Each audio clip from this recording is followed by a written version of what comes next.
Hello friends, welcome to my channel. இன்றைக்கி நம்ம வீடியோவில் ஒரு யூஸ்ஃபுல்லான டிப்ஸ் தாங்க பார்க்க போகிறோம். கண்டிப்பாக பயனுள்ள தகவலாக இருக்கும். வீடியோ ஃபுல்லும் பாருங்கள். வீடியோ பிடிச்சா சேனலுக்கு ஒரு லைக் பண்ணி சப்ஸ்கிரைப் பண்ணி சப்போர்ட் பண்ணுங்கள். இந்த செண்டை மட்டும் அடித்து பாருங்கள். வீட்டுக்கு ஒரு விருந்தாடி கூட கண்டிப்பாக வரமாட்டாங்க. அங்கங்கே இருக்கிற விருந்தாடி கூட தலை தெறிக்க ஓடிடுவாங்க. அப்பேற்பட்ட பவர்ஃபுல்லான செண்டு தாங்க இது வீட்டிலே ரெடி பண்ணிடலாம். எப்படி பண்ணலான்னு பார்க்கலாமா? வாங்க வீடியோக்குள்ளே போய் தெரிஞ்சுக்கலாம்.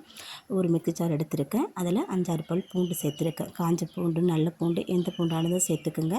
வர விருந்தாடிக்கு காரம் சாரமாக நம்ம உணவளிக்கணும் இல்லையா? அதனால் காரமாக ஒரு பச்சை மிளகாய், நல்லா வாசமாக இருக்கிறதுக்கு ஒரு 4-5 கிராம்பு, நல்லா வாடையை தூக்கி கொடுக்கறதுக்கு சின்ன வெங்காயம் எடுத்துக்கலாம், பெரிய வெங்காயமும் எடுத்துக்கலாம். காஞ்சி போனது, அழுகி போன வெங்காயம்லாம் இருந்தால் தூக்கி போட்டு இதுலேயும் ஒரு அரைச்சிக்கோங்க. இதை போய் நம்ம அரைச்சிட்டு வந்துடலாம். கொஞ்சமாக தண்ணி ஊற்றிக்கலாம். நிறையா தண்ணி ஊற்றினா சார்லேருந்து வெளில வந்துடும். அரைச்சி எடுத்துகிட்டு வந்துட்டு இந்த அளவுக்கு இருக்குது. இதில் வேணுங்கிற அளவுக்கு நம்ம தண்ணியை ஊற்றிக்கலாம். தண்ணியை ஊற்றி நம்ம இதை ஃபில்ட்ரு பண்ணி எடுத்துக்கலாம் ஒரு அரிப்பு கரண்டி வச்சு. வீட்டில் இருக்கிற விருந்தாடிக்கு இந்த மாதிரி சென்றடிச்சு பாருங்கங்க. விருந்தாடி தலை தெறிக்க கண்டிப்பாக ஓடிடுவாங்க.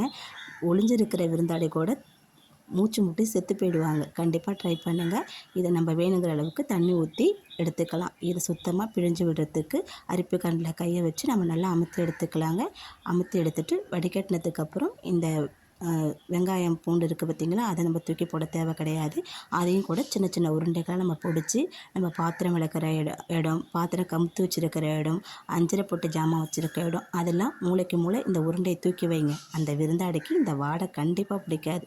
நான் சொல்கிற விருந்தாடி யாருன்னு தெரியுதாங்க? பல்லி, கரப்பாம்பூச்சி, சிலந்தி பூச்சி, இதுதாங்க. முக்கியமாக பாம்புக்கு இந்த வாடை கொஞ்சம் கூட பிடிக்காது. நம்ம இதை வீட்டில் அடிச்சுட்டு மிச்சம் இருக்கிறத இன்னும் கொஞ்சம் கூட தண்ணி தெளித்து நம்ம வீட்டை சுற்றி கூட தெளித்து விட்டுலாங்க. கண்டிப்பாக பாம்பு வராது. நீங்கள் ட்ரை பண்ணி பாருங்கள். இது எப்படி நீங்கள் சொல்கிறீங்கன்னு கேட்காதீங்க. தோட்டத்துறை ஆய்வாளர்கள் சொன்ன ஒரு சின்ன டிப்ஸு தாங்க. கண்டிப்பாக ட்ரை பண்ணி பாருங்கள். இதை இந்த மாதிரி ஸ்ப்ரே பாட்டில் ஊற்றி மூடிக்கலாம். இது இல்லைன்னா சாதாரண நம்ம கூல்ட்ரிங்க்ஸ் குடிப்போம் இல்லையா, அந்த வாட்டர் பாட்டிலில் மூடியில் ஹோல்ஸ் போட்டு கூட நம்ம டைட்டாக திருவி எடுத்துகிட்டு நம்ம எங்கெங்கே அந்த பூச்சி தொல்லைகள் இருக்கோ அங்கே ஸ்ப்ரே பண்ணி விட்டுறலாம்.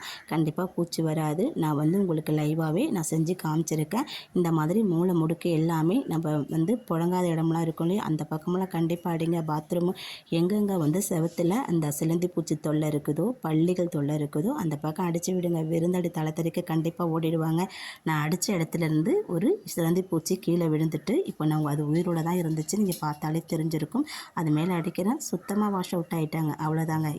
இந்த செண்டை மட்டும் ரெடி பண்ணி வச்சுக்கோங்க. வீட்டில் விருந்தாளி தொல்லையே இருக்காது. வீடியோ பிடிச்சா லைக் பண்ணுங்கள், சேனலை சப்ஸ்கிரைப் பண்ணுங்கள். தேங்க்யூ.